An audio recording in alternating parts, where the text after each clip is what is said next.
originally stood for the British Medical Journal, although the official name of the journal is now the BMJ. The editor-in-chief, I believe, is Peter Doshi, and we've talked before about some of the excellent work he's been doing at the BMJ. This is one of the few, if not the only, medical journal that I think reliably is taking those people and organizations to task that need to be taken to task. And so this last month, it now being early in June, in May 15th of 2023, there's a commentary published by a David B. Ross, Associate Clinical Professor of Medicine, called "The Decline of Science at the FDA Has Become Unmanageable." And I'm going to read a couple of sections, and then he is actually responding to a piece that Doshi wrote that we will then talk about as well. Doshi, again, the editor-in-chief, I believe, of the BMJ. In the section of this piece called "Scientific Culture," Ross writes, "What accounts for this descent into cargo cult science? Much of the blame must go to the FDA's reliance on industry-paid user fees. Over the past 3 decades, the proportion of the FDA's annual drug budget made up of such fees has risen from less than 10% in fiscal year 1994 to more than 2/3 fiscal year 2023. In addition, the alluring regulatory flexibilities provided by the FDA Modernization Act of 1997 and the 21st Century Cures Act have become habit-forming, enabling the FDA's leadership and managers to deny scientific reality by defining effectiveness downward. In its quest to avoid difficult choices and hard decisions, the FDA has increasingly embraced non-inferiority trials, or vice versa. We'll talk in a moment about what that means, ignoring the serious regulatory, clinical, and ethical problems caused by their misuse. However, the corruption of the FDA's scientific culture remains the primary culprit driving the deterioration of safety and effectiveness standards. That is, Ross walks through a number of the perverse financial incentives that the FDA is wrestling with since a radical change since 1994, and says all of that is true, but it's actually the lack of the corruption of the scientific culture at the FDA that is largely to blame for the FDA, basically. And again, the title of this piece is "The Decline of Science at the FDA Has Become Unmanageable." He writes, "The corruption of the FDA's scientific culture remains the primary culprit driving the deterioration of safety and effectiveness standards. During my tenure at FDA, managers would admiringly speak of crafting and approval, as if it were a skillful demonstration of regulatory legerdemain rather than an act of scientific fabrication." So that is that's a lot of claims that I did have. I'm going to link to this piece, of course, in the show notes, but I haven't yet explained how he gets there, like on what basis is he making these arguments. And one of the prime examples that he uses is one that Doshi wrote about in the BMJ on the same day as that piece was published. Did you want to say something before I get there, or? Well, there's a lot I want to say. Why don't you get where you're going, and then we'll put it all together. All right. Okay, so again, my screen, if you will. This is the last piece, which these two pieces are linked. They're published on the same day in the same journal. That was a commentary. This is called a BMJ Investigation. This one written by Peter Doshi, senior editor at BMJ, called "Did the FDA Break Its Own Rules in Approving the Antibiotic Recarbrio?"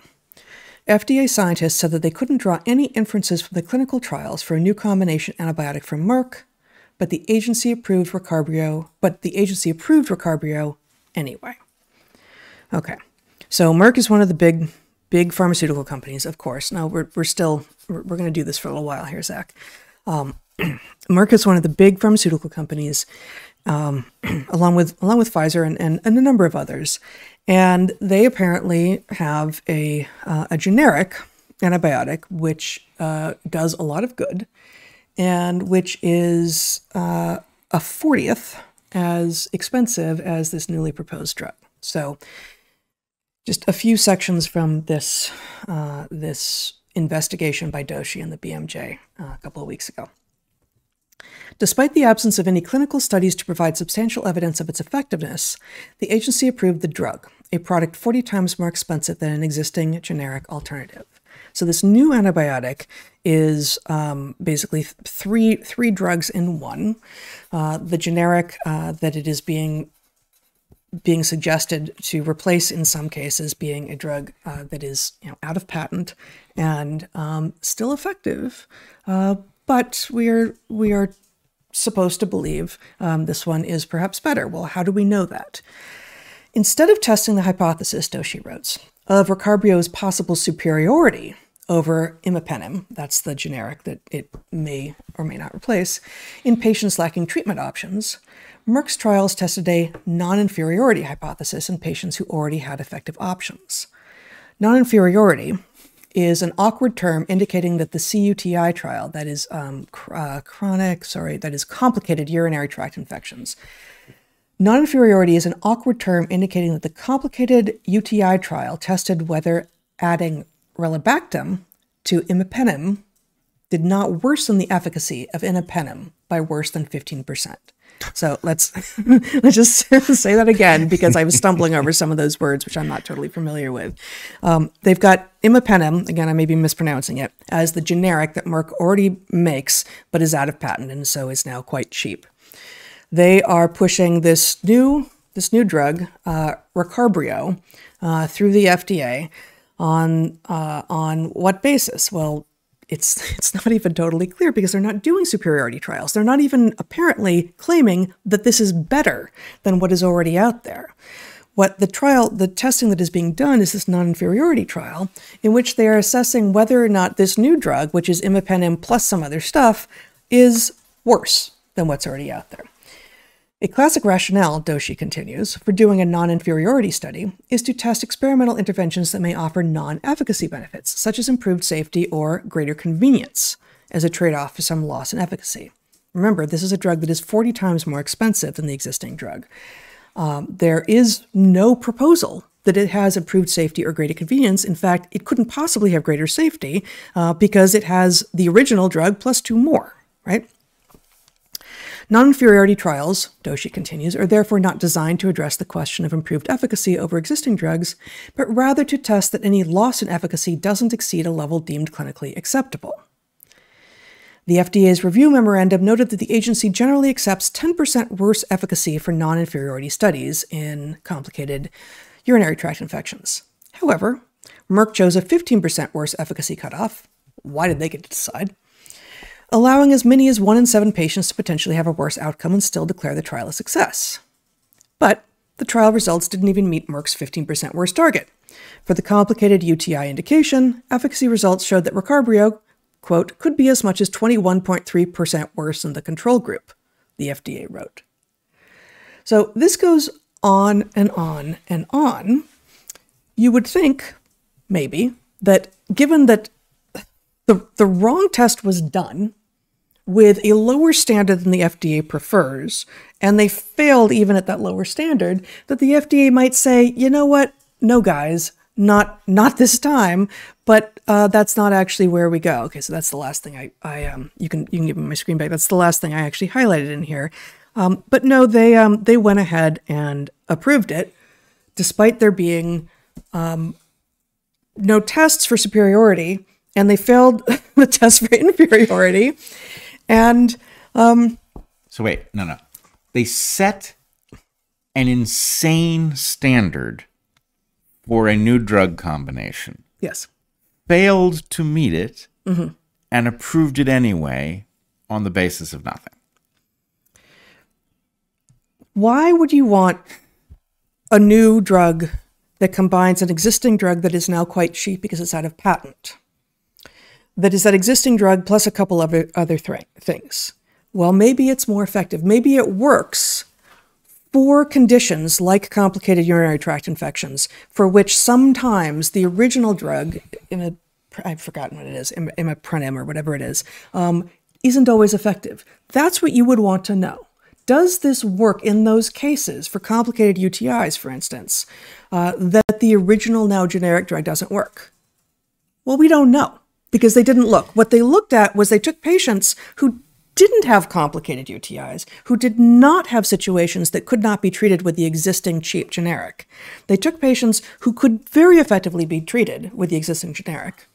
They then did not see if this new combination is better than the existing drug. No, they did a non-inferiority study, and not only that, but they didn't use the standard that the FDA has set. They used a lower standard yet, and then they didn't meet that standard, and yet the FDA said, you go, girl. Like, go for it. We're going to go ahead and approve this drug.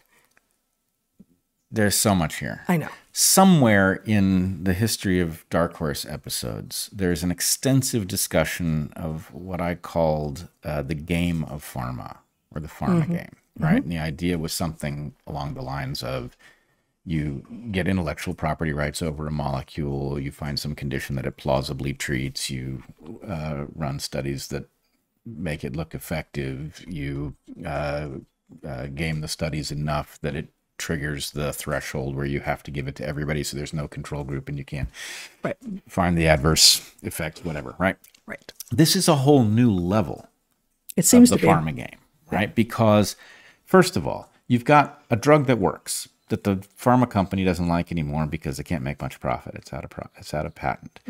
How can you get it back in? Well, there's lots of games you can play, right? You can slightly modify it, and it may ruin its efficacy a little bit, but the point is maybe it retains enough efficacy in its new form, and you can plausibly claim that it has some advantage, yada, yada, yada. There's lots of ways to do that. It does keep profits up. Here's another way to do it. You take the drug that doesn't work, or that does work. It does work. And It does work, but it's out of patent. You take it and you put it in a novel combination. Now that's patentable, right? So the point is, the things you put it with don't have to work. Because you got a drug in there that works. You couldn't patent it. It was out of patent, so you couldn't profit from it. Now you can profit from it again, right? And the problem is now you got to get through the FDA a whole other time. What are you going to do? Well, there's a test that the FDA has called non-inferiority. That seems weird. Why would they have such a dumb test? Oh, there's a very good reason for that test, and it has to do with the fact that, you know, maybe you're allergic to a particular drug, and so you want some other drug, and you would accept the fact that it doesn't work as well, as long as it's not too much worse, yada, yada, yada. So Or I can imagine a situation where, like, the original drug is very effective, but it needs to be refrigerated.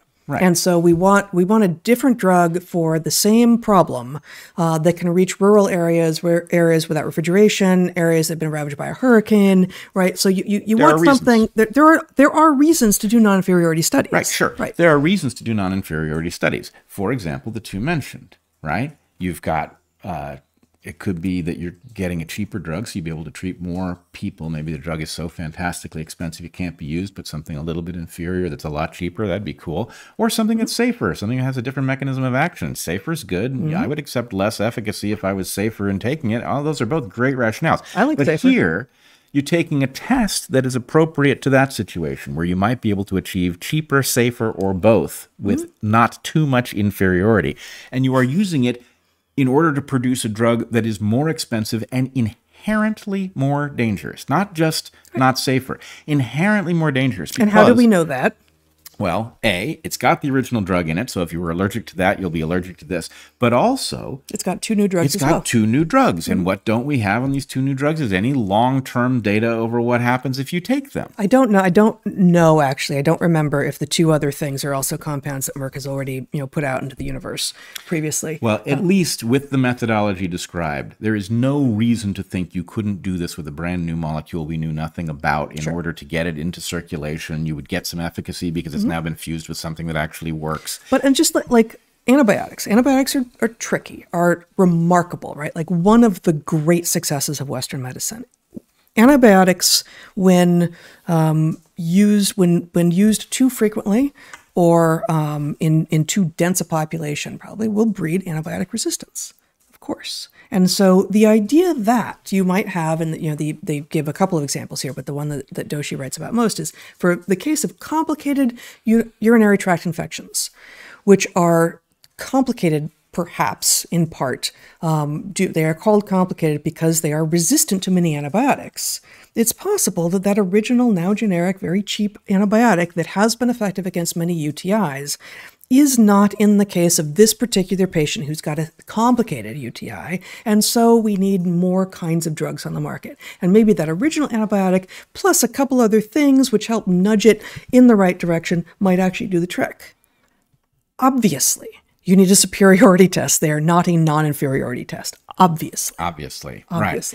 And a couple points. One, the triple drug cocktail. My guess is this is actually responsive to the irresponsible use of antibiotics that has created resistance in the first place. So pharma creating a niche for its own novel compounds, because the original compounds, it's like a kind of planned obsolescence, whether it's planned or not.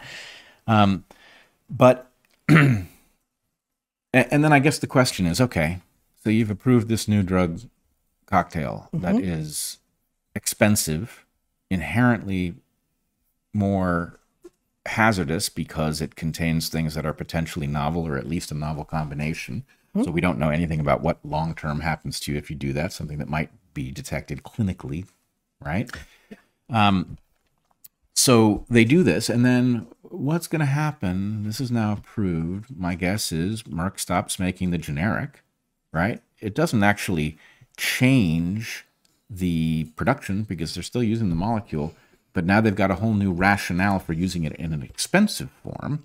So the point is, this all speaks to a single underlying truth, which is pharma, if it was ever interested in health, has long since abandoned that mission and has become a mechanism for leaping regulatory hurdles by altering the landscape, by co-opting the referees, whatever it's done, getting stuff to market, getting it labeled as standard of care or whatever it's going to be done, right, in order to make a profit at arbitrary health expense and arbitrary financial expense to the customer. But I guess the surprising thing, I'm surprised that I continue to be surprisable. The surprising thing to me here is not that that is what Merck is doing. Of course that's what Merck is doing.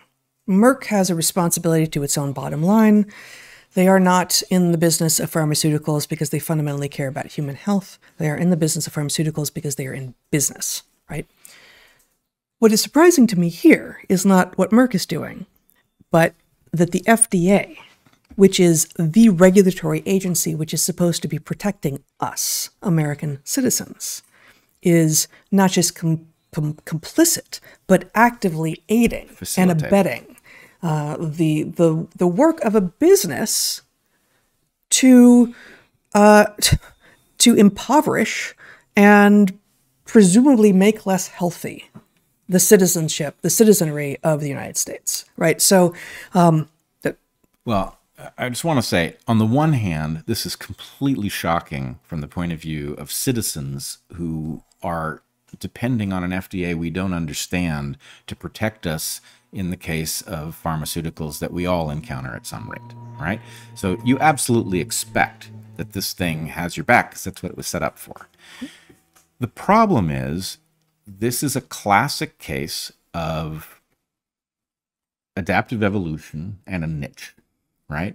And to the extent that pharma actually influences the political environment, it also shapes the niche, which then shapes the FDA, which then regulates or fails to regulate or facilitates, in this case, what the pharmaceutical company is doing, which goes to what I'm going to call the fee paradox. Fee? Oh, Fee. F-E-E, fee. Yep, fee Not as paradox. in fee, fi, fo, fum. Oh, that too. Okay. I don't know if that's spelled differently. I don't care, actually. No, I you think don't. it's fine either way. But the idea, right? You as a citizen of the realm who recognizes that pharma is, being facilitated by the very existence of civilization and the very existence of the expensive medical architecture that we have built, and that they maybe ought to pay their fair share of the regulation of their industry, right? And so you set up a structure where they have to pay for the work of figuring out if their drugs are safe. It's only fair. Right. And the point is, actually, I don't want those people anywhere near the process of figuring out if their drugs are safe. I want them to submit drug and walk away because they're not allowed in the room. They're not allowed to tell anyone anything about whether or not this thing is safe. And then I want people who are paid to remain independent to test the safety of this thing, to debate what the rational standard would have to be, to debate what the standard of care ought to be, right? Those two things, there needs to be what in business would be called a Chinese wall, or something that separates the production and profiting from these molecules from the testing of whether they are safe and the decision about whether or not they should be given to a position in X, Y, or Z situation. Right. It's maybe the least interesting part of this story, but because they failed even the standard that Merck set. But the FDA sets a standard of 10% for non-inferiority studies, and Merck used 15%. what is Merck used? Like, why does Merck get a say? Why is Merck doing the work at all? But how did we get here? Like, what is actually going on? This is remarkable. We got here. I mean, as always, if you set up a system that has the basic characteristics for adaptive evolution to happen, it will happen. And what we've got is a system in which, because we did not specifically engineer it to avoid evolving in this way, of course it will. Yeah. And, you know, that's what happened. And the problem is that if you're like most people, you are at best aware that there is some undue influence of these companies, right? And you think, oh, that's really unfortunate. Mm-hmm. But you think it's a perturbation on the system rather than, you think it's a parasitism when it's actually a parasitoid. It has destroyed the system that is looking out for your health, and it's actually actively putting you in danger. Mm-hmm. And in this case, we know that it's putting you in danger. Not only are you now going to have a drug combination on the market that is inherently less safe because we don't know what its long-term implications are, but by making it more expensive, you're pricing a certain number of people who need drugs out of the market. Mm-hmm. And so the point is, this is not about delivering better health to people. No. This is about delivering more profitable care irrespective of its effect on your health.